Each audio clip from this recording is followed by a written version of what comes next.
σκέφτηκα καλά. Δεν πάει άλλο πια και πρέπει την Ελλάδα μας να σώσουμε ξανά.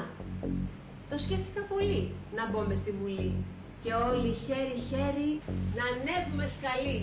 Σταυρώστε με, στα χέρια σας σηκώστε με. Αν θέλεις να σωθείς, να διαμαρτυρηθείς, εμένα ψήφισέ με και ύστερα θα δεις. Αν θέλεις μια φωνή που να είναι αληθινή, βάλε σταυρό στο λαός, στην έφη της Αρή. Σταυρώστε με, στα χέρια σας σηκώστε με. Σταυρώστε με, στα χέρια σας σηκώστε με. Εγώ θα αγωνιστώ να γίνει το σωστό. Πιστεύω στην Ελλάδα, πιστεύω στο Χριστό.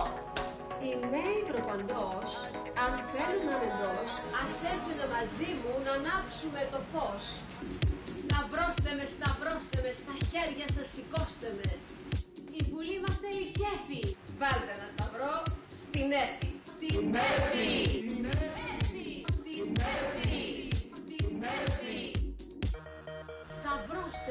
Σταυρώστε με, στα χέρια σας σηκώστε με. Την έφη!